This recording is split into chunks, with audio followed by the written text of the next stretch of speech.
The direct impacts of climate change are felt predominantly at the local level. It is therefore paramount for climate change adaptation to be a local responsibility championed by local authorities. Increased occurrences of severe droughts, floods, storms, heat waves, rising sea levels, and warming oceans pose direct threat to animal habitats, livelihoods, and communities. As climate change escalates, the frequency of severity of these hazardous weather events are on the rise. Join us this Thursday, live from Mama Grace Onyango Cultural Social Center in Kisumu for a town hall forum to delve into the local community's perspectives, challenges, and innovative strategies for climate change adaptation and mitigation. This will be a platform to share experiences and best practices from 5:30 p.m. only on NTV.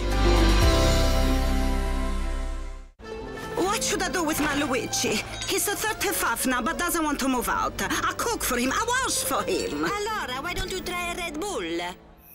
Ornella, where is my mama? She's flown the nest.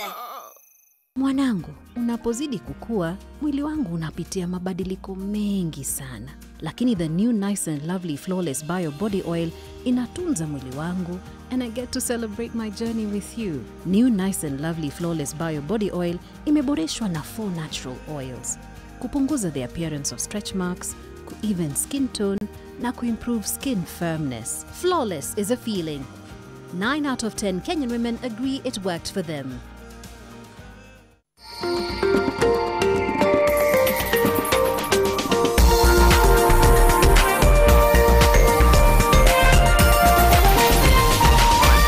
This is NTV.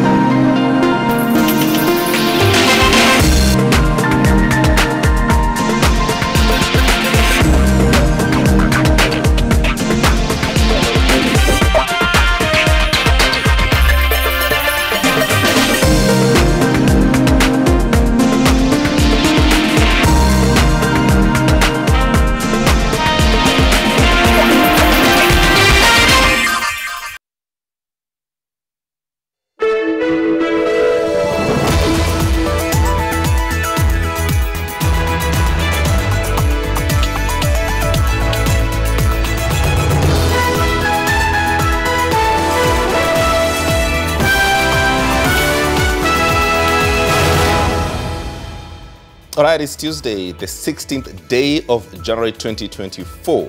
Good evening and welcome to NTV Tonight, the highlights of top stories making headlines tonight. Tonight, we will defend the independence of the judiciary, but we will deal decisively and firmly with corruption in judiciary. Hakuna haja ya mahakama kufanya mazungumzo na Ruto. Kama wewe ukubaliane na uamuzi wa mahakama, wewe fanya kata rufaa. Blowing hot and cold in a fierce battle for the judiciary's jugular. No end in sight in the war of words among the executive, judiciary, and the opposition. Also tonight, murder charge for Paul Mackenzie and his co-accused. Prosecution draws 10 counts against 95 fasting cult suspects. Plus, Form 1 students report to school. It's a tale of 2 worlds for the learners, 3 of them choosing to bridge the gap through education. Plus, hunt for Oisambu killers and the victim's head. Police holding 3 suspects, 1 arrested while attempting to fly out of the country.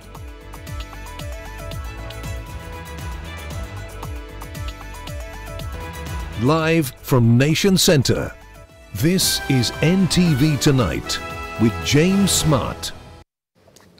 Well, good evening and welcome to the program. Our sign language interpreter is Flora Atieno. Lester, we should with that rolling story where President William Ruto says he's ready to hold dialogue with the Judicial Service Commission to address what he terms as vested interests and corruption in the judiciary. This comes just a day after Chief Justice Martha Koome said that the judiciary had sought audience with the president who has in recent days sustained an attack against the judiciary. The opposition, led by ODM leader Raila Odinga, is, however, up in arms over the meeting. Olive Barrows begin our coverage tonight from here.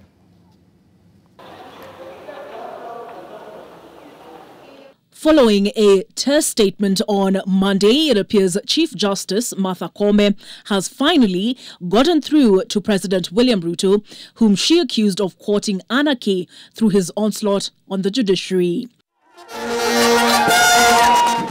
The president, who was in Nandi County as part of his campaign to popularize his affordable housing program, said he has accepted the Judicial Service Commission's invitation to meet and address his complaints of corruption in the judiciary. Tumekubaliana tunakutana so that we can sort out the problem of vested interest, the problem of corruption in the judiciary, in the legislature, in the executive, and ensure that our country, held hostage for a long time by all these vices, we get rid of them so that we can move Kenya forward. Koome's white flag has, however, triggered the opposite reaction in the opposition, who view her invitation to dialogue with the president as a surrender of the judiciary's autonomy. The Chief Justice is talking about having a dialogue with the executive, which has got an active case in the court. That is how to compromise justice. Let the judges do their thing independently. So there's nothing to negotiate. Absolutely. And I would be very disappointed if Chief Justice Koome was to fall for that obvious trick and fall into a trap. So we are witnessing very absurd situations. And we must actually say enough is enough. Please leave the judiciary alone. The leadership of the Orange Democratic Movement Party, who are on a recruitment drive in Vihiga County, say if there is to be any dialogue on cleansing the judiciary of corruption, it should be a national one. Leo hii wanakuja wanakutisha ati sasa unaitisha mazungumzo. Kama mtafanya mkutano Ruto na judiciary wa Kenya lazima wakue hapo wajue ni deal gani mna agree hapo. Are you going to tell the president I am going to fire so and so? Are you going to tell the president I will direct a particular judge to pass this particular judgment? If you want to plunge this country into anarchy, then the judiciary should stop playing politics. So the CJ must stop playing politics and stick to the constitution. President Ruto has come under mounting criticism over his remarks, claiming that some judges and litigants in cases that did not favor his administration are corrupt. And on Tuesday, he sought to walk the fine line of not admitting fault while demonstrating good grace towards the judiciary. Of great integrity. And that is why we must deal with those who want to destroy the credibility of our judicial system by their corrupt acts and corrupt decisions and the collaboration that they have with people with vested interest. We must how to get rid of corruption in the judiciary and work with all arms of government to get rid of corruption in the entire government system so that we can take our country forward. Tumekubaliana jameni? Hao gasuje mnandi? Mumeelewa maneno? So tumekubaliana tunaenda hiyo safari. And none of the judges that we have here, as maybe because workers are poor, I don't know, has come to us demanding any bribe.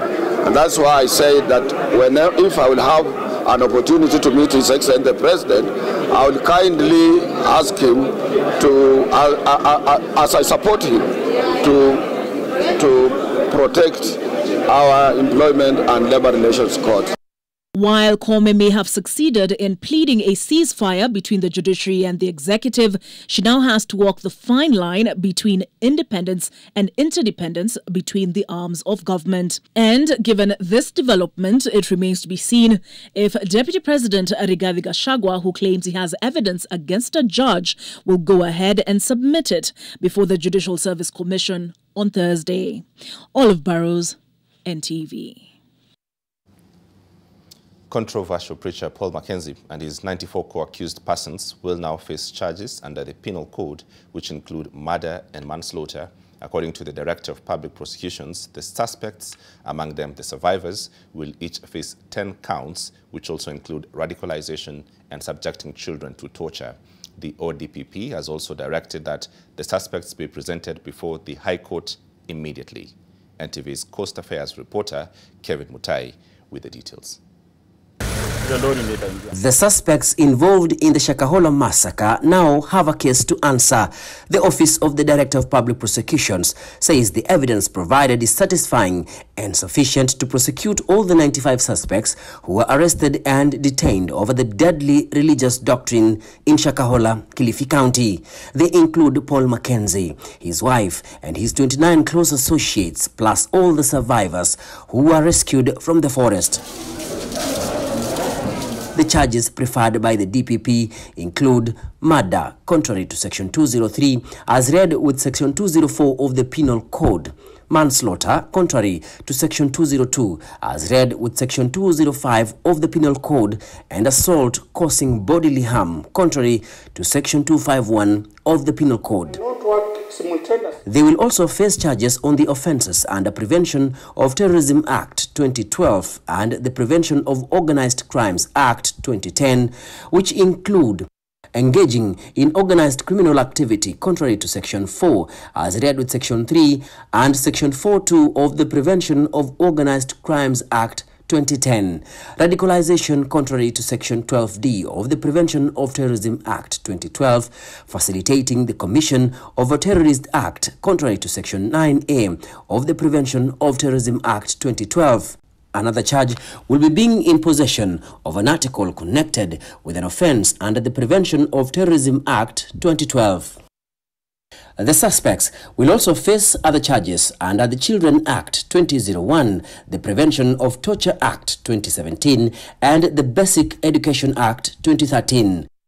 They include subjecting a child to torture contrary to Section 25(3) of the Children Act 2022, as read with Section 5(1) of the Prevention of Torture Act number 12 of 2017, cruelty to a child contrary to Section 152 of the Children Act 2022, and infringing a child's right to education contrary to Section 30 as read with Section 30 Part 3 of the Basic Education Act of 2013.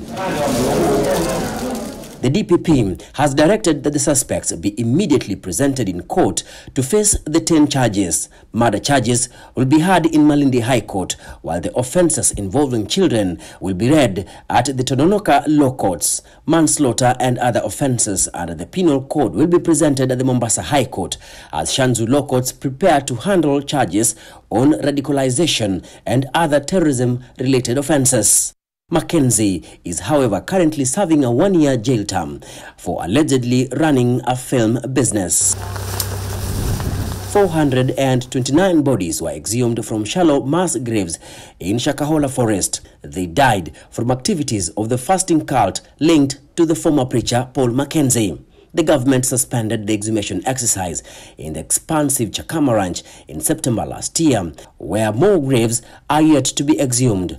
Over 613 people with links to the Paul Mackenzie cult were also reported missing. Kevin Mutai, NTV in Mombasa. Well, tonight, detectives are probing the brutal murder and dismembering of a 20-year-old woman in Roysambu, holding 3 suspects. The 3 are said to fit the description of the man spotted on CCTV booking the rental apartment in Roysambu. One of the suspects was intercepted at the JKIA as he planned to fly out of the country. Our NTV's Brian Obuya has been on that story and now reports that the woman and her killer met on Instagram and had met for some sexual escapade at the Roysambu apartment before her murder. Police have established that the mobile phone number used to book the rental apartment was in Ruaka at least 4 days before the killing. The 3 are currently being treated as persons of interest into the murder of the 20-year-old woman along TRM Drive in Roysambu. Police have been grilling them for several hours, and they have just stopped that process to begin forensic analysis of different aspects of the investigation, including fingerprint analysis and what have you. Police say they can't really speak to the effect that these are the people who are connected in one way or another, but they are currently looking for clues and leads that could establish the same. So they are calling them persons of interest. Interesting to note is that one of these persons was arrested at the airport when he was just about to fly out of the country, and is among the 3 currently being held here at the Kasarani police station. Police have since established that the murderer of the 20-year-old girl had been staying in Dhaka for several days. This they did by triangulating the mobile phone number that was used to book for the short-term rental apartment in Roysambu. They have triangulated that number and established that it was in Dhaka, where it has been for a couple of days, and they'll be seeking to find out from residents there, maybe the people who are using the same cell tower, to see if they are able to say a thing or two about the suspect police are currently looking for. So that is the much we can report as at now, but we do not really know if police will be seeking custodial orders to keep detaining them here, or if by end of day tomorrow they would have had a clue, 1 or 2, into the gruesome murder of the 20-year-old woman whose head is yet to be retrieved, and her body is currently lying at the city mortuary. The lady's family has been asked by police to remain low-key for now, because they can't really say that that was their kin when the woman's head is still missing, and forensic examination, forensic analysis is yet to be completed as part of the investigation. Well, that's Brian Obuya there, bringing up to speed with that matter in Roysambu. Now, as students continue reporting to secondary schools, some are not able to secure admission due to lack of fees and other basic requirements. In Keses, Uasin Gishu County, a student was turned away with his empty box. In Migori County, 2 students trekked for several kilometers without fees, another school only to secure their slot at Kanga High School. One of them carried only a blanket and a mosquito net. Gabriel Kudaka has their story. In Talai village, Keses, within Uasin Gishu County, Jonathan Keegan winds up his domestic duties before preparing to leave for St. Michael's Tirige Boys High School in Nandi, where he received a calling letter to join Form 1. Keegan scored 372 marks in last year's KCPE exams. But even as Keegan prepares to leave for school, he doesn't know what lies ahead. All he is banking on is hope that he will get admitted. Na saizi tuko tunaenda shule na sina kitu ya kuchukua, tunaweka Mungu mbele. Hata sahi nimeamua tu nimpeleke huyu wa form 1 kwanza, nimpeleke tu bila chochote, nijaribu huko mbele. His siblings wish him well as he embarks on a new chapter of his academic journey. But things don't go as he had hoped. He is turned back home due to lack of school fees, among other essentials. The school management said it required more time for consultation with the new principal, who is yet to report to the school following a transfer. Lakini sija admitiwa kwa sababu sikuwa na requirements. Sasa niko narudi nyumbani. Please don't leave without. And in Migori County, 2 students shocked many after trekking for several kilometers to Kanga High School without fees or any other basic requirements for fear of losing their slots. Anwar Busaka from Uriri in Migori County scored 396 marks. John Odero from Suna West, who scored 387 marks, says his ailing mother is struggling to raise his fees. Odero arrived armed with just an old blanket and a mosquito net that he has been using at home. Nimeamua tu nikuje angalau hata nipate tu kama kuna msaada nitapata niweze kusoma. Wazazi wangu hawana uwezo. Niliachieve kupata 396 na nikawa selected to Kanga High School. Lakini mtu hapa sitoki kwa sababu sina uwezo wa kurudi nyumbani. Nimekuja kwa mguu na sina chochote jamani. This school has been my dream since class 5 and I really worked hard so that I can manage to get in this school. But by bad luck, my parent, my single mother, who is also sick, cannot provide my school fees. So I saw it wise to come here myself, so that whoever who can see for me sympathy can help me, so that I can go on with my learning. Because I want to become an engineer in my future life, and I want to change my family and my village. I think as a school, we will do our best just to help them start off. Gabriel Kudaka, NTV. Now, the education landscape at the coast region has this year been marred by a concerning trend, that of a disproportionately high number of E grades.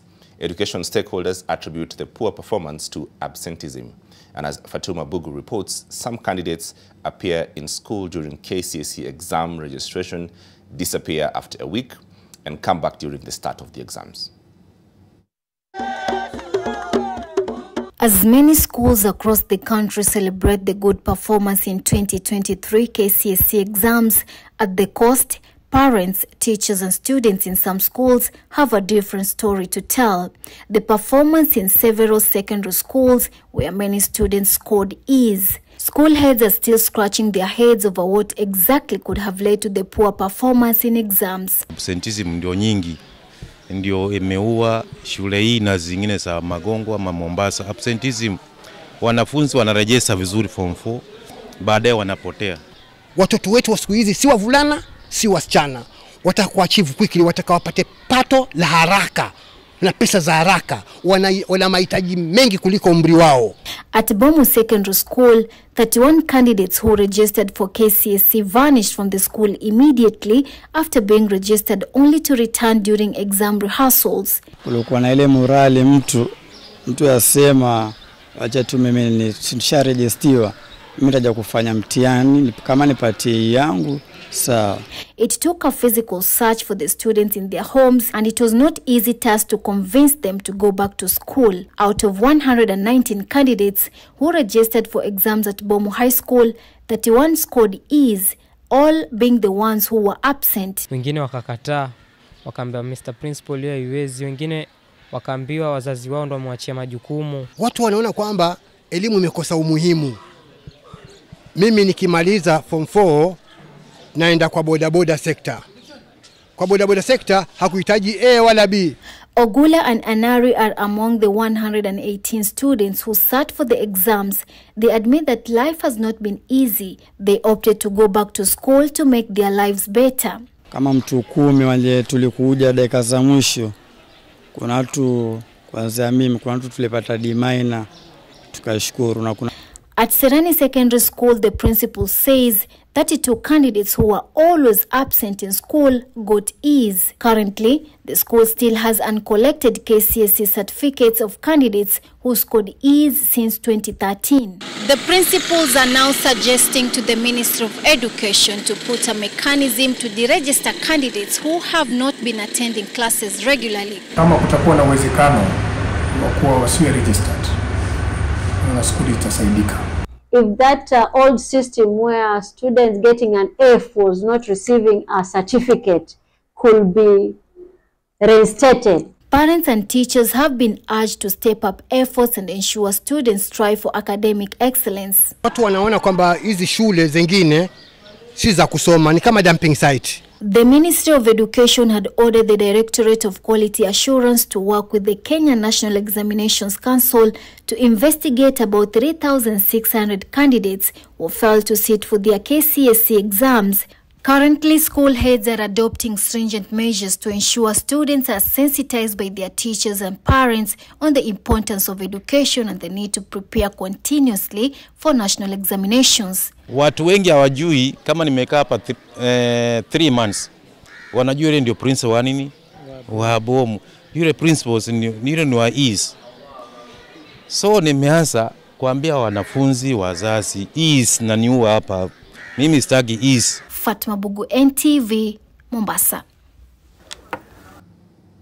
There is a big of activity in schools across the country as Form 1 students join school, but in Nakuru County, several schools are witnessing a low turnout after the National Education Management Information System, NEMIS, allocated few number of students to the said institutions despite having adequate infrastructure to accommodate large number of learners. In Nakuru East Sub-County, 3 public secondary schools have received less than 20 students in the first 2 days of Form 1 admission.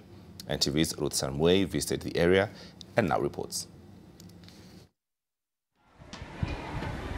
There was minimal activity at Kivumbini Mixed Day Secondary School on the second day of Form 1 reporting compared to other schools across the country that were still admitting students. Amid the calmness, the institution is grappling with the reality that no student is yet to report for Form 1. Their classes are empty and locked. According to the management of the school, only 10 students from different areas in Nakuru were allocated a place by the National Education Management Information System, NEMIS, leaving the teachers concerned. The situation was not any different last year, as this school was allocated a total of 7 students by NEMIS. One of those students was from the neighboring sub-county of Molo, while others were from Samburu and Busia counties. The situation forced teachers to look for students living in the estates adjacent to the school, where a total of 18 students who have now transitioned to Form 2 joined their class. The school started in 2016, has a population of 94 students, which has been declining over the years.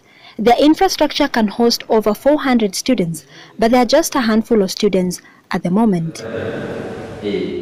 The Nakuru Central Secondary School is another school grappling with a similar issue.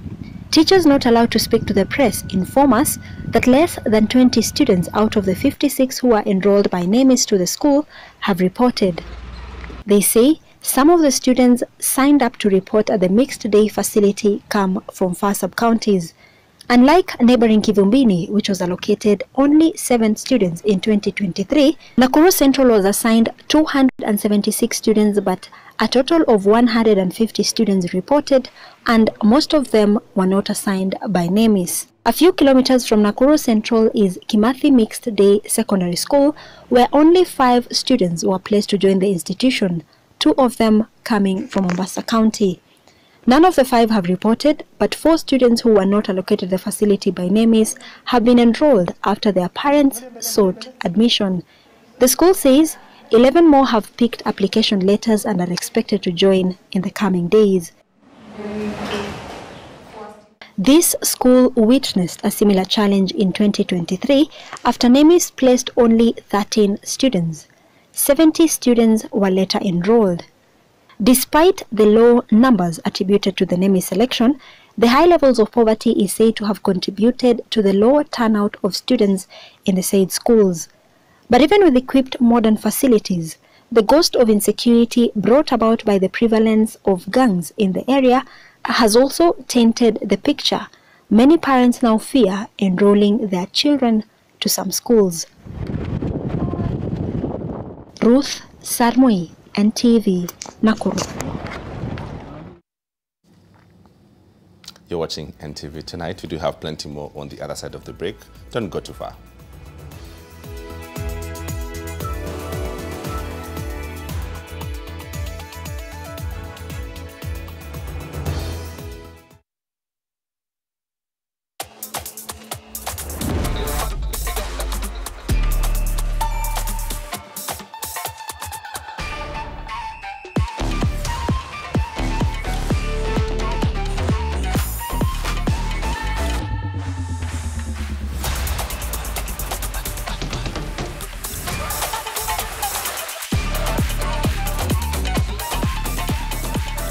Sign up with a promo code and get a welcome bonus. 1xBet. Panda tukupandishe on Go Entertainment this new year on GoTV bila kulipia extra. Kama uko on GoTV Lite, lipia GoTV Value. Utapata kufurahia GoTV Plus. Tayari on GoTV Value, then lipia GoTV Plus uenjoy GoTV Max. Kama wewe ni wa GoTV Plus, lipia GoTV Max ujinice na shows noma kabisa on GoTV Super. Furahia the best sports, international shows na local shows una like free. Download GoTV Stream. GoTV. Love it. It's Friday and things are looking a bit boring. Fanta. Submit to the fizziest of fizz. Surrender to a bubbly bliss. Fall for the tangiest of tangs. Succumb to the flavor frenzy. Fanta. Indulge with a sip and snack. You are off the case. I'm going to assign Bustos to take over this investigation. No, you can't do this to me. Alberto was my good friend. I've seen you do some great acting since I've met you, but the one you did at the graveyard? That deserves an Oscar. You really fitted the role of the grieving widow. I think that you overacted. A person has to be really thick-skinned to show up at a funeral when everybody is more than certain you were the one who killed him. Head over heels.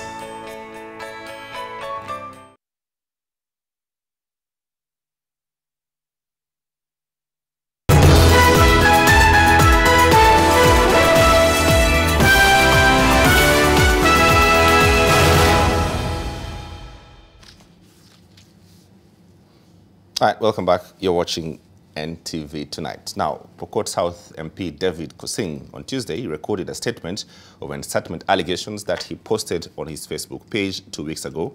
Kosing accused Kenya Defence Forces of stealing 100 cows in Pokot Central and driving them to Turkana, a statement that was deemed to carry messages likely to incite inter-community violence. And as Margaret Kimathi now reports, the MP insists the military is targeting innocent herders in the troubled north. Accompanied by his lawyer Jackson Kimani, supporters and a section of members of West Pokot County Assembly, Pokot South MP David Kosing arrived at Kapenguria Police Station at 10 a.m. to record a statement over incitement allegations. After enduring 6 hours of questioning, Kosing's lawyer Kimani Jackson defended his client, asserting that Kosing's Facebook post was not meant to incite but rather to express his concerns as a representative of the people. Aliweza kuidirect kwa Mheshimiwa Aden Duale. Haikuwa ati ni kama uchochezi kama vile ambavyo wengine walikuwa wanafikiria. Ameweza kuexplain vizuri mambo ya hii post message. Ni kwamba ni message ina maana kama 3 peke yake. Ya kwanza, aliposti hii message kama representative wa people. Hakuna vile ambavyo watu wake wangekuwa wanaumia alafu mheshimiwa nyamaze. On his Facebook page, Kosing had accused KDF based in Turkana South of stealing 100 cows of peasants herders grazing at Laminyeusi area in Pokot Central and drove them to Turkana. MP Kosing expressed shock at the summons, terming them political witch hunt and asserting that he anticipated a response from the police regarding his Facebook post. We are peaceful. Me, I'm peaceful. I have asked for peace. I have asked our people to maintain peace between the Pokot and the Turkanas. We have been having a relative peace. But we cannot have peace when the government itself or the security agencies which are supposed to protect our people are bringing insecurity. What is this now? He demanded the return of the stolen animals to the Pokot people and sought answers about the origin of the bullets and the whereabouts of the KDF officers involved. I have submitted 6 cartridges to the CCIO for ballistic analysis. Nimeuliza CCIO ama crime unit waende wafanye ballistic analysis. Tunataka tujue hiyo bunduki ilikuwa na askari gani ya KDF. Early last year, the legislator was quizzed by the DCI in Nairobi over banditry in the North Rift region. Margaret Kimathi, NTV. You're watching NTV Tonight. We do take a short break. When we come back, Nina Shaban will bring you your business news.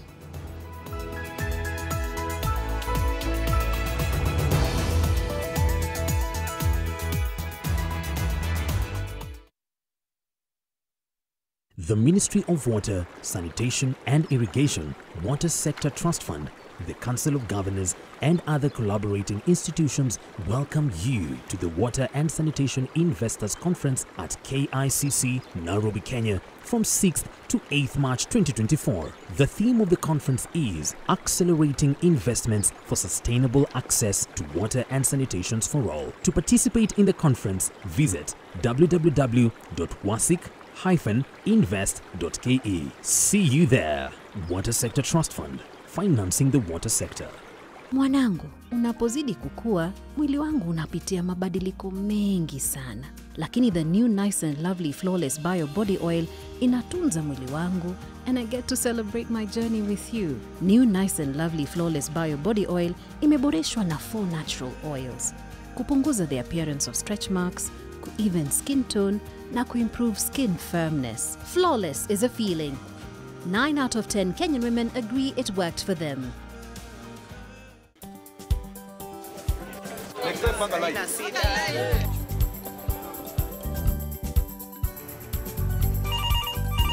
Tere, mambo ni mawili, kufikisha, kumwaga na kurudi. Kulala ni mwaka mpya.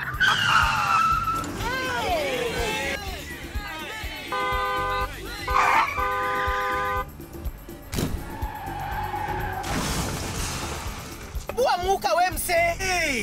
Nini mbaya? Wewe kwani wani vile dereva anaendesha gari vibaya, lazima tususe. Anaendesha gari na kwa simu the whole time, hata angalia barabara. Tusimame. Wewe dereva wewe, mwaka iliyopita peke yake watu zaidi ya 3,000 walipoteza maisha yao barabarani kwa sababu ya tabia kama hizo. Hautatuangamiza tukiona. Naomba msamaha, nitampeleka vizuri. Si wameomba msamaha. Sasa tuende tusafiri kwa mwendo wa aste. Dere Smart hufikisha abiria salama. Ujumbe huu umeletwa kwako na NTSA kwa ushirikiano na European Union.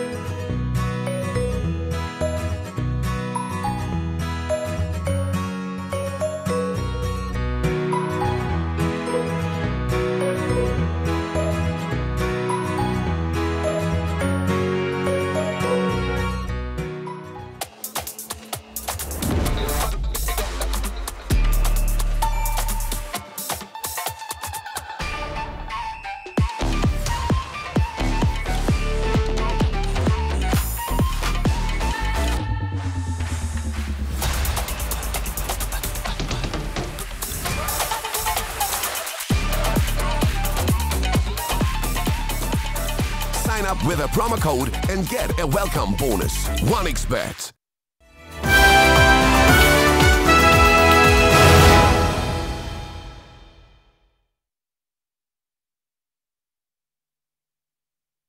NTV Business News in association with Standard Chartered Bank.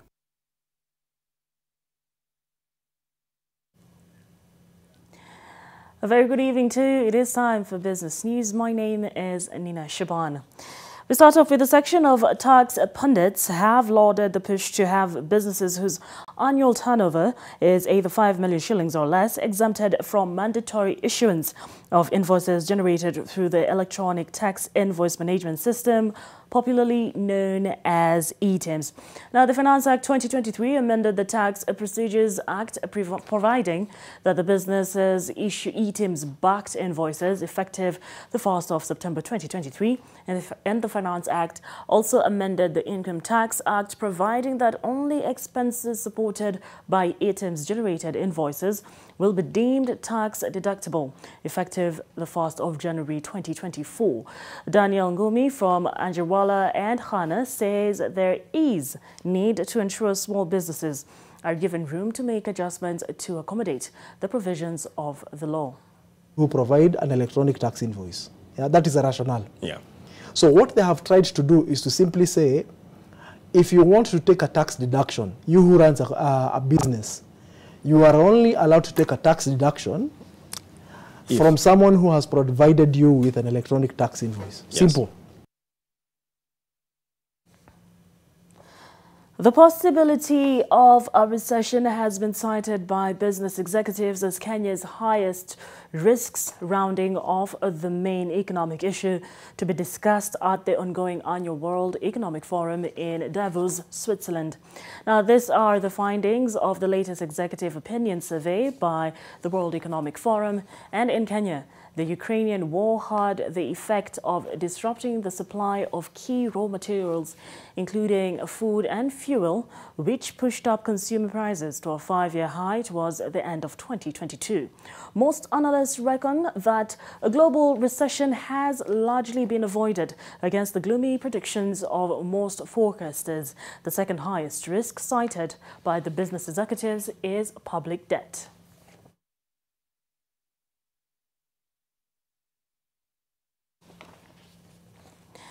In other news, farmers from the South Rift region can now breathe a sigh of relief after the government unveiled disease-resistant seeds aimed at boosting their yields. The seeds were unveiled alongside 4 new mobile maize dryers to curb post-harvest losses caused by poor storage of maize and limited storage facilities.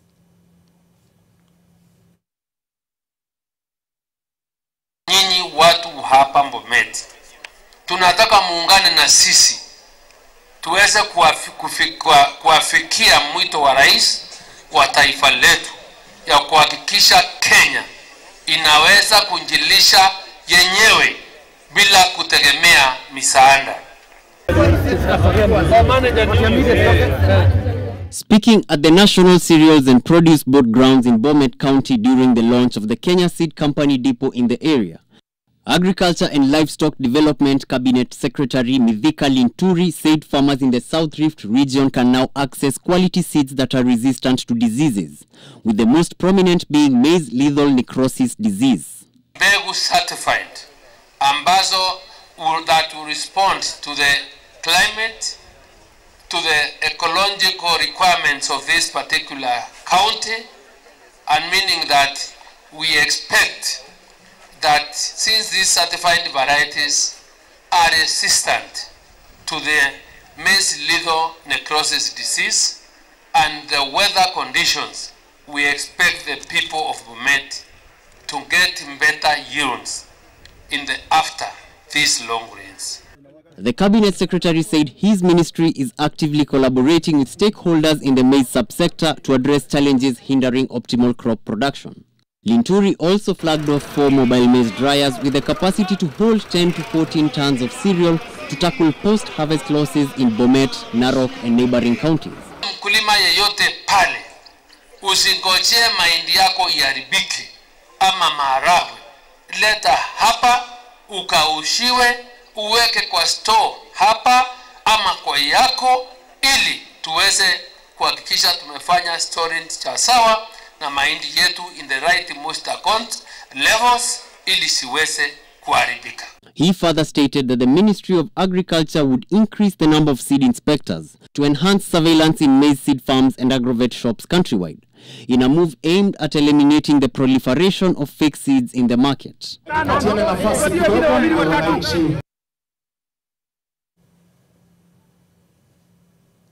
High prices of fish feed coupled by lack of certified fingerlings have been identified as the major challenges facing aquaculture farming in the region. In Kenya, farmers are producing 30 metric tons of fish per year, which is below the expected capacity if the issue of feed and seeds are addressed. This came as it emerged that the country's annual production of fish has risen sharply in the last 3 years, with the potential of aquaculture farming standing at over 100,000 metric tons. This emerged during the Second General Congress of the Aquaculture Network for Africa in Naivasha. The biggest challenge in aquaculture, which is known, is the fish seed and the fish feed. The government, like I've said, is putting up centers of excellence to be able to improve the kind of seed which is given to farmers. The seed means the fingerling from which you produce fish. And then also to ensure that there is quality feed and also looking at the cost of feed, which is a bit high. But I think the challenges will be the capital, so how to bring the private sector to be in partnership with smallholder, with the public sector, and make use of all the research findings and all the evidence done by the research centers and centers of excellence that are adopted by the African Union for Aquaculture and Fisheries. CocaCola East and West Africa has won a battle for the refund of 670 million shillings against the Kenya Revenue Authority, KRA, after a tribunal ruled that the services offered by the company were zero-rated. A 6-member tax appeals tribunal held that the marketing and promotional services offered by the company to its foreign affiliate, even though operating locally, are not within the legal taxing right of the KRA. The tribunal allowed the appeal by setting aside an objection decision and assessment of 502 million shillings made by KRA against the company, and at the same time allowed a prayer for a refund of VAT amounting to 669.9 million shillings. Further, the firm said it appealed for a refund of the excess VAT input in 2017, citing Regulation 13 of VAT Regulations 2017 arising from export services for the period between April 2017 and August.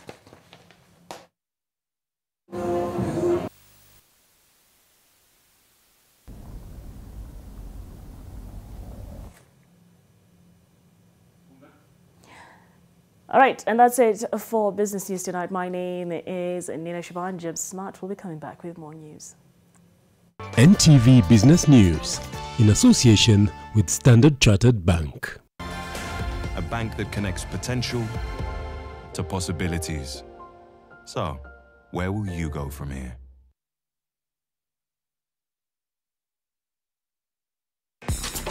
It's time to get stepping. Step up to your most loved content and enjoy the next level upgrade for free. Respect that. Upgrade now and step up to even more action. Step up to more football. Step up to more local drama. Step up to more fun and get more than you pay for. Upgrade now and get boosted to the next package for free. Dial *423# or call 0711 066 000 and upgrade to the next level for free. Kutana na Januari, mwezi mkuu wa ukame, na wengi wenye uzani huanguka. Januari hii kuna up to 1 million Kenyan shillings za kushindaniwa kwenye *570#. Cheza Lucky Game. Kumbuka every 100 shillings ambao unacheza nao kwenye Lucky Game inakupatia 1 entry ticket ya kuingia kwenye draw ya kujishindia up to 1 million Kenyan shillings. Na mshindi wetu namba 2 anapata 500,000 Kenyan shillings ambayo tutawatangaza on the 21st of January hii. At least not 5? Ni *570# au www.ebet.co.ke. Januari hii isikukaushe. New Nivea Luminous visibly reduces dark spots. Does it really work? Trust me. For post-acne marks too? Of course. World's #1 anti-spot expert serum, now for post-acne dark marks and age spots. Visible results in just 2 weeks. That means also for my age spots. Already worked for over 1 million women. Nivea Luminous 630. It works.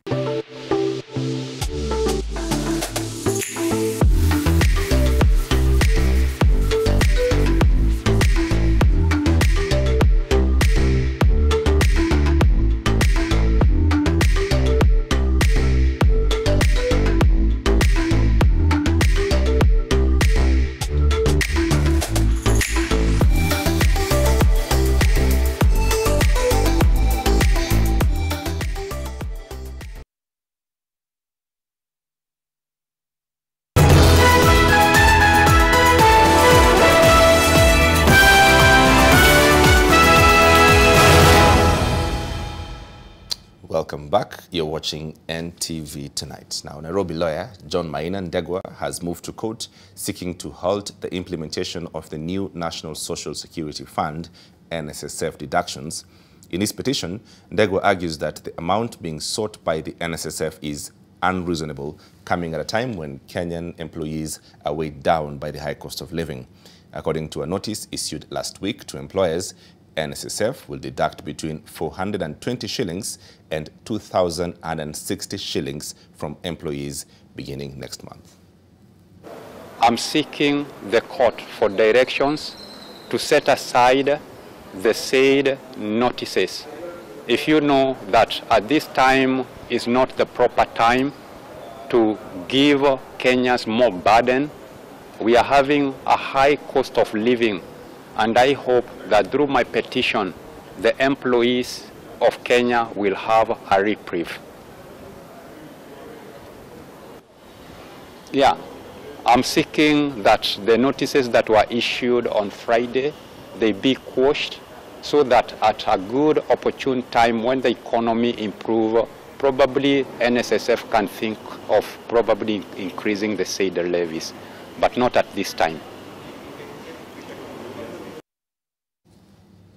Well, the Kenya Union of Post-Primary Education Teachers, COPET, wants the Teachers Service Commission to withdraw teachers from Isongo Secondary School in Kakamega.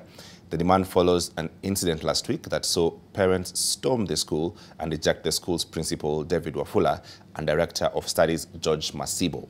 The parents accused the two of contributing to the school's poor performance in the 2023 KCSE exams. COPET says transferring them will ensure their safety. The union also wants TSC to stop posting teachers to banditry-prone areas in Baringo. Kama mtoto katika hizi shule aliingia na max kama 100 na saa hizi unafukuza mwalimu sababu huyu mwalimu mtoto hajapata alama ya A ili awe daktari, hiyo si usawa. Sababu hawa ni wanafunzi kwanza wako kwa na max yao, na hakuna vile walimu watafanya miujiza kama ile ilikuwa Mombasa ili waweze kupata A. Kwa hivyo tunataka kuambia kwamba wazazi wawache kusumbua walimu. In this regard, there was no way one could condemn only one party without others. The Member of Parliament and other stakeholders who spearheaded the demonstrations against the principal did it in bad faith, and therefore the union wished to demand that the Teacher Service Commission withdraws all the teachers from that school and other institutions that have experienced the same to serve as examples to the rest. Well, the Kenya Wildlife Service is set to translocate 3 black rhinos from the Nairobi National Park to Loisaba Conservancy. KWS says the black rhino population at the park has increased in recent years, and decongesting the parks has now become a necessity. Martin Mwangi with that story. 5 years since the last rhino translocation exercise from Nairobi National Park, Kenya Wildlife Service has yet again kicked off the process of moving another 3 from the park to Loisaba Conservancy in Laikipia. The exercise that was supposed to take place on Tuesday, but was postponed as a precautionary measure, is aimed at conserving the population of one of Kenya's big 5 animals. Authorities say the rhino population has been on a steady rise and territorial fighting has become a major concern, hence the need to decongest the sanctuaries. The sanctuaries that we have, we've performed so well that territorial fighting is our biggest threat to their survival. Poaching has completely been brought down. The Ministry of Tourism and Wildlife says the government has taken all the necessary precautionary measures and assessed all the risks for a safe translocation. The last such exercise conducted in 2018 saw 11 black rhinos from Nairobi and Nakuru National Parks die at Tsavo East National Park. According to KWS, 10 of them died from salt poisoning due to toxic levels of salt in the water at the sanctuary. The other one died as a result of a lion attack. At that time, I've been briefed, we did not pay attention and heed to what the experts had told us to do. So I'm expecting that this time, my team has paid attention to what the experts are saying, the vets, the wildlife gurus and everybody, so that we do it properly. The 3 rhinos from Nairobi National Park are among 21 black rhinos that will be relocated from their sanctuaries, including all Pajeta and Lewa conservancies in the latest mission. Martin Mwangi, NTV. Well, you're watching NTV Tonight. We take a short break. We'll be right back with plenty more on the other side of the break. Don't go too far.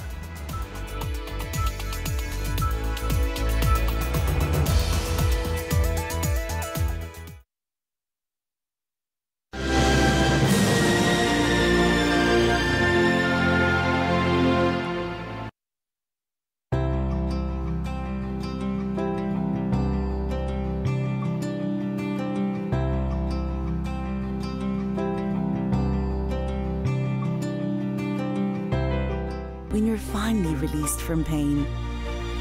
That moment when you start to get back to ordinary, and ordinary feels amazing. Whatever pain you're going through, release starts here.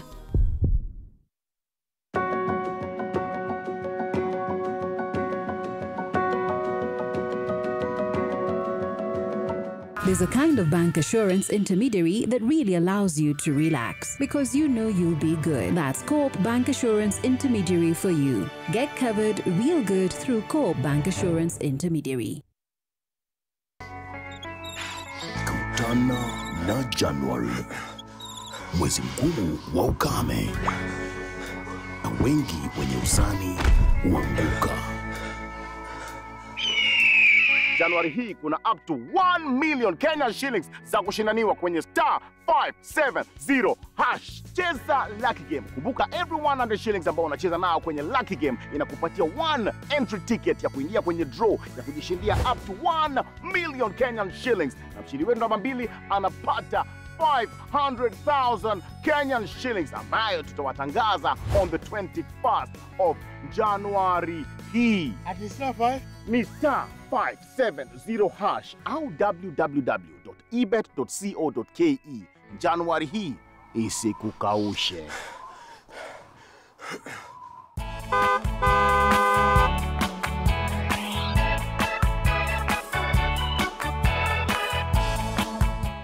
Watu zaidi ya 3,000 walipoteza maisha yao barabarani kwa sababu ya tabia kama hizo. Hautatuangamiza tukiona. Naomba msamaha, nitampeleka vizuri. Si wameomba msamaha. Sasa tuende tusafiri kwa mwendo wa aste. Dere Smart hufikisha abiria salama. Ujumbe huu umeletwa kwako na NTSA kwa ushirikiano na European Union. You are off the case.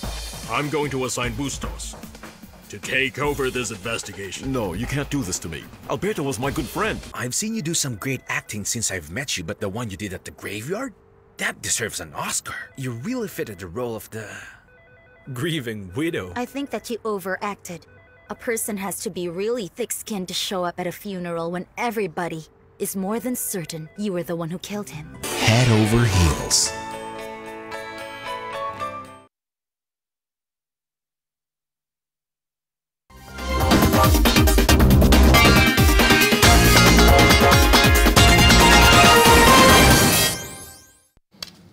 Well, and time now for your sports brief. The Cabinet Secretary for Sports, Ababu Namwamba, has called on corporate companies to support sporting activities in the action-packed 2024 season. Speaking during a breakfast meeting with partners to brief them on the state of readiness, gaps and opportunities regarding upcoming sporting events, including the Paris Olympics 2024, the Magical Kenya Ladies Open, the Magical Kenya Open, and the World Rally Championship, Safari Rally, the CS reiterated that the sports scene has undergone tremendous improvements. We want you as corporates to take advantage, to also grow your businesses, grow your markets by taking advantage of this incredible platform that sports offers. There's no doubt that the number of eyeballs that these platforms present you is quite incredible.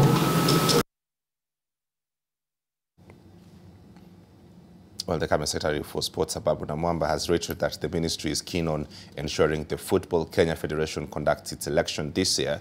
Speaking during a breakfast meeting with corporate sponsors, the CS said that the federations are independent, but the ministry has a responsibility to protect Kenyan sports. The elections are scheduled for 16th March this year. You have independence, you have a mandate under your constitutions, but the government has overall responsibility to protect Kenyan sports. And so we expect the Football Kenya Federation to go to the polls this year. We advise them to make sure that as you go to the polls, make sure that the polls are in sync with the law. Zimbabwean pro visitor Mapwanya of Chapman Golf Club, based in Zimbabwe, shot 3 under par 69 to take his aggregate to 13 under par 203 to stay at the top of the leaderboard in the Limuru leg of the Safari Tour. Dropping an early shot of the par 5 third hole, Mapwanya birdied the 4th, then picked up birdies at the 10th, 11th, 15th, and the 17th, though closed the day with a bogey at 18th. He will tackle the final round in the company of senior pro Dismas Indiza and Nyali's Daniel Duva, who both closed the third day on 7 under par 209. It was a good round. I really enjoyed the way I played, because looking at the pin positions today, they were quite tougher than the first 2 days. So 6-9 wasn't a bad score at all. Manager with the club 9th in Serie A, the 60-year-old Portuguese took over in May 2021 and led Roma to the Europa Conference League title a year later and Europa League final in 2023. However, they are 5 points off Serie A's final Champions League qualifying spot, and last week they were knocked out of the Coppa Italia by city rivals Lazio. Mourinho received a second successive red card in the Lazio loss, followed by a 3-1 league defeat by AC Milan on Sunday, which left Roma 5 points adrift of fourth-placed Fiorentina, led to his dismissal.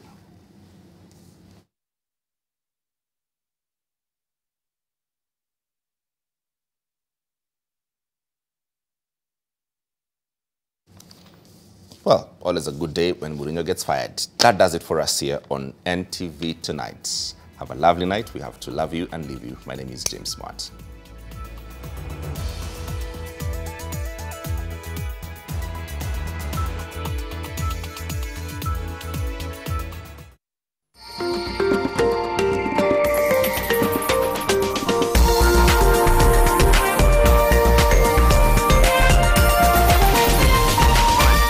This is NTV.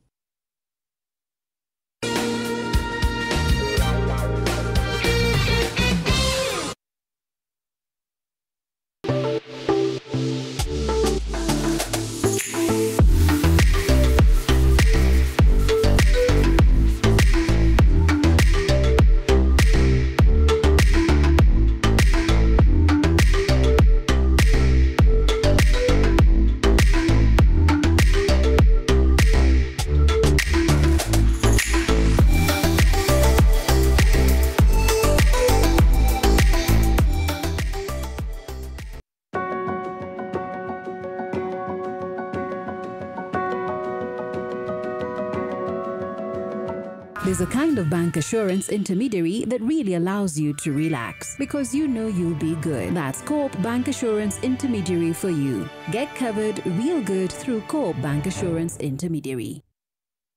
Pata taarifa teke na e-paper. Stay in the know on the go. Getting the full story bilangori. To sign up, choose your preferred subscription. Use the promo code SUBZ22 to get 20% off and pay. Get your favorite newspaper and enjoy the truth anywhere, anytime. For inquiries, email epaper@ke.nationmedia.com or call 0790 111 111. Subscribe today and get your taarifa teke. You are off the case. I'm going to assign Bustos to take over this investigation. No, you can't do this to me. Alberto was my good friend. I've seen you do some great acting since I've met you, but the one you did at the graveyard? That deserves an Oscar. You really fitted the role of the grieving widow. I think that you overacted. A person has to be really thick-skinned to show up at a funeral when everybody is more than certain you were the one who killed him. Head over heels.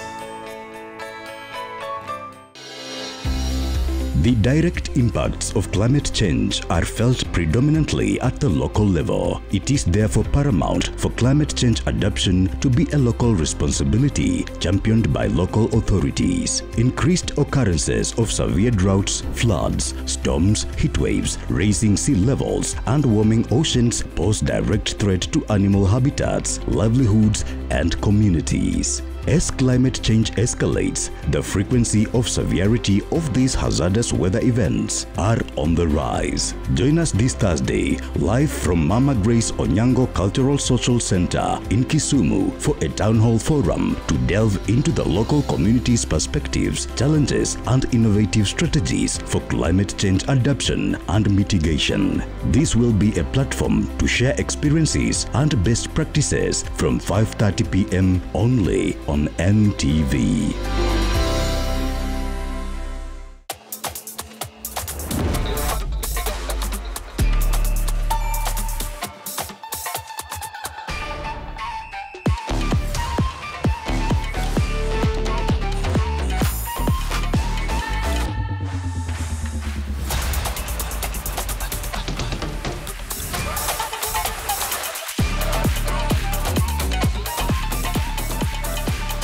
With a promo code and get a welcome bonus. OneXBet.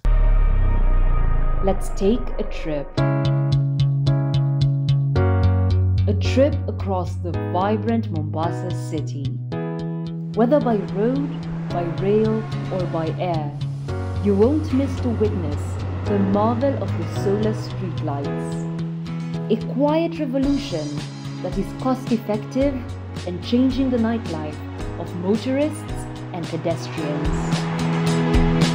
Like a carefully choreographed dance, the solar streetlights sprout across the highway, their elegant designs blending seamlessly into the urban fabric. Its magic extending beyond the aesthetic appeal. Welcome to the revolutionary era of solar by Sentimental Energy.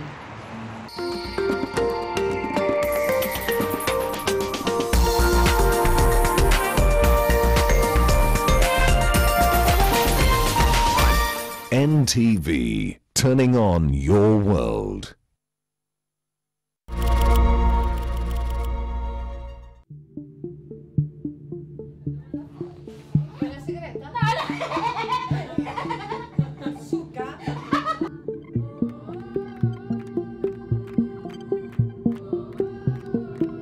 Want to become a professional. That is when things changed. If you enter that place, it's like hell. Like seriously shocked. You just go like that.